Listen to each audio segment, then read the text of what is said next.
They basically see a trend and they assume it's going to continue. That's not how it works. Have you not learned? Like, we saw 599 twice in the last 2.5 years. It lasted like 7 seconds. If you were at 599 and thought it was going to go to 5 3/4, nope. Right. You got to do it when it makes sense. Alrighty, folks, we're going to break down just a little bit of math to highlight why everyone is making this refi mistake. And yes, I know everyone is a little bit large, but so many people are making this mistake. And the math is actually quite simple. We're going to have this conversation with the one and only Matt, the mortgage guy. How you doing, buddy? I'm doing great, Mike. How you doing?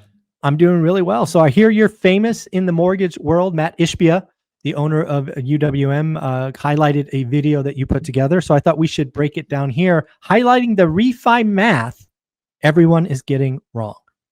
Right. Yeah, that was cool to have a bunch of people text me and DM me on Instagram today saying, you're famous. You like the weekly sales meeting at UWM had your video up, which, the video is rather straightforward and simple.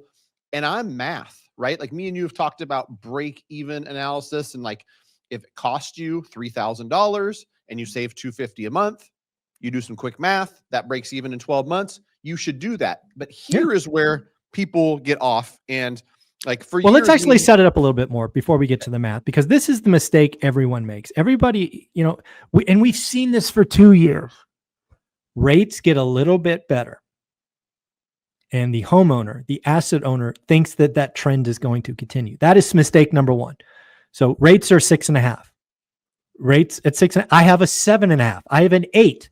6.5 better. But because rates have been getting better for 2 weeks, they think rates will continue to get better for 2 more weeks. And they ultimately say, I will refi my mortgage at some better number in the future.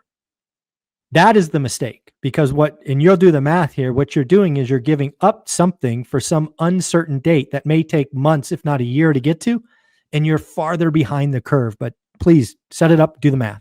Right. Yeah. And the funny part is, to your point, people are like, oh, it went from 6.8 to 6.5. I'll wait till it gets to 6.2.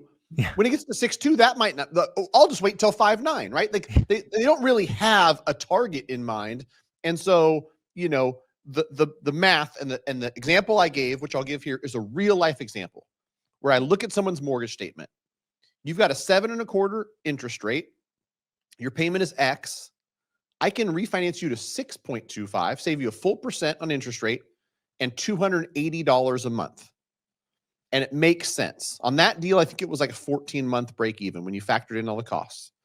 And so, in 20 and 21, when I did a ton of refinances, I actually created like this little MAT system where I said it's a green light, a yellow light, or a red light. And I've always prided myself, and I'm going to give you good advice. If it's more than a 36-month break even, it's a red light. I wouldn't do it. And neither should you, and if it's 18 to 36, it might be a yellow. If it's under 18-month break even, it's a green light. Yeah. Yeah. 18. Sometimes I got to shake somebody and say, do this loan. It makes sense. Yeah. But for this example, somebody says, well, it's come down to 6.25. I'm just going to wait for it to get to 5.99. I really like that. Just, it sounds good to me, and it's going to happen, right? It's like going to, it's come down. So you forego saving $280 a month. Mm-hmm. And being that I've been doing this for 11, 12 years, and I've done thousands of loans, I know how this story goes. Mortgage rates don't go one direction. They go up and down and up and down and up and down. And so while you're waiting and you check in 4 months from now, then again 7 months from now, and finally 10 months from now, 5.99 appears at the same cost. Okay. And the buyer is ecstatic. They're a genius, right? Yeah. I got it. I knew it was going to happen. The problem is $280 extra in interest that I tried to times save 10. Yep. Times 10, $2,800. You've paid an interest that you shouldn't have. Correct.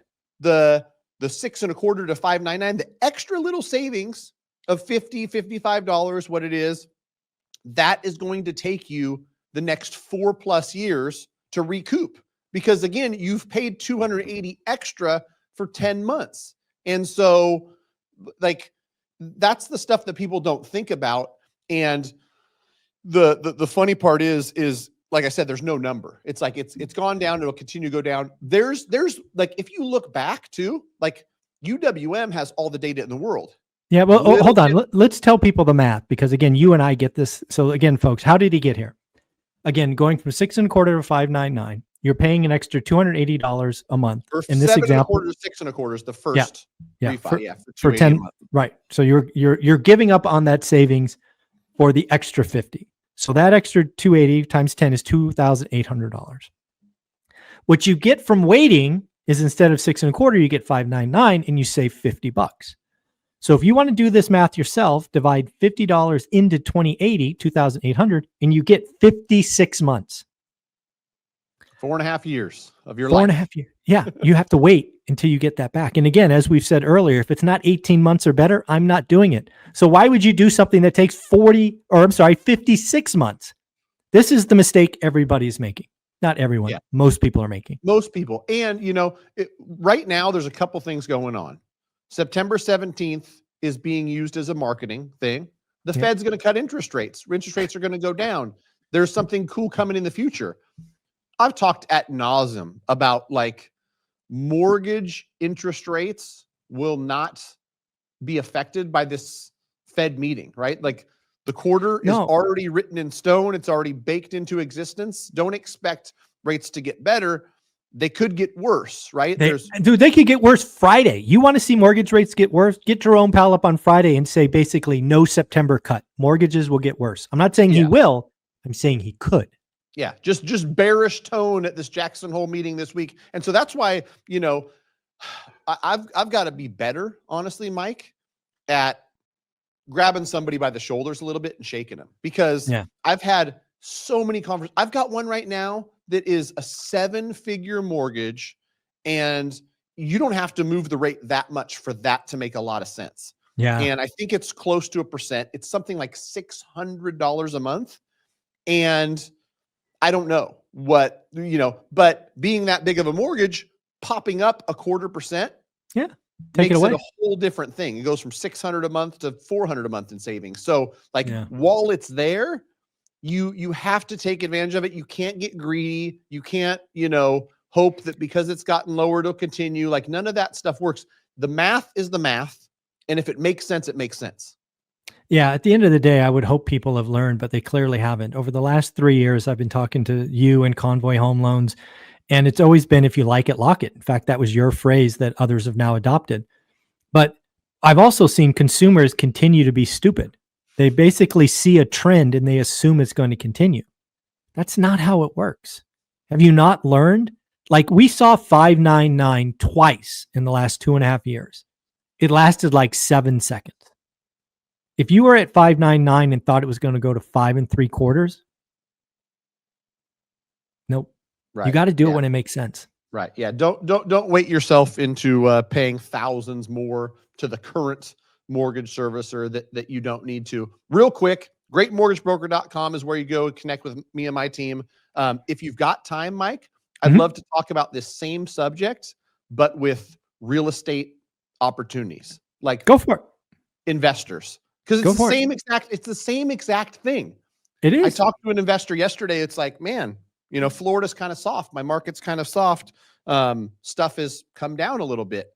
And in their brain, it's like, if this home was selling for 300 and now I can get it for 270 to 275, I'll wait a year and it'll be 240, or I'll wait 2 years, it'll be 190. And the crazy part is like, yeah, there's some soft parts of the country. There's more homes than there is demand. But, like, I looked at Resi Club stuff, 1% decrease, 2% decrease. Like, these homes are, if they go down in value, it's going to be in the single digit, 1, 2, 3% over the next 12 months. If you go out there and write an offer that's 10% below list today, that's the key.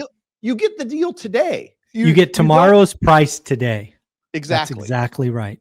And because, like, me and you both know, rates go to 5.5%. Tomorrow's deal might not be there. You might get tomorrow's deal today, and then tomorrow's deal never shows up for somebody waiting. That's exactly why buyers markets are so interesting. It's because, just like we did with the refi, most buyers, homeowners, and investors see a trend and they think it continues. They don't realize there's external variables that could flip that on its head. They don't understand that buyers markets are generally speaking short 9 to 18 months. They don't last for very long. And to your last point, what I keep telling people is if you believe with every fiber of your body that your buy box is going down 10% in the next 12 months. Great. Let's just pretend that's true. Well, write offers that are 15% below list today. Right. And just keep doing that because, again, you can negotiate up a little bit and still get your 10% now. And then maybe if you're right or wrong, who cares? Right. You got the deal already. Right. Yeah. And if you're right and things go down, like go offer 10% below that next year on the next house and buy another one. Right. But don't let like that's people's problem. And I don't know if part of the psyche is like they're afraid and waiting is a way for them to have an excuse not to take action, because that could be part of it too. But, people just have this, mentality that rates have gone down. They'll continue to go down. Home prices have softened. They'll continue to soften. That's just not how it works, right? Stuff ebbs and flows. Opportunities disappear. I've seen it happen. And so I warn people against that, waiting for that perfect Goldilocks moment, right? 3 months. Get it today. Write it today. That's the key. If you're in a buyer's market, the buyers have the power. You're the demand side. Write the offer. Get the discount now. Get credits. Get repairs. This will not last long. And this is the best opportunity to buy. It's the best market I've seen in 12 years. Yeah, it's pretty good. And it's like whenever I see, any of the doom stuff, it's like good, right? Like keep more people away. Good. Right. Yeah. Keep everybody ducking and hiding and scared while the investors that know how to go out and put together deals and seek opportunity are out there making it happen. There you go. Where can they find you? GreatMortgageBroker.com. Me and my team are willing and able to help. Getting yourself pre-approved, knowing your numbers is a soft pull and a 10-minute application away. So don't wait on that either. That's an important step. Go to GreatMortgageBroker.com. Thank you, buddy. Take care. Have a good week. Thanks, Mike.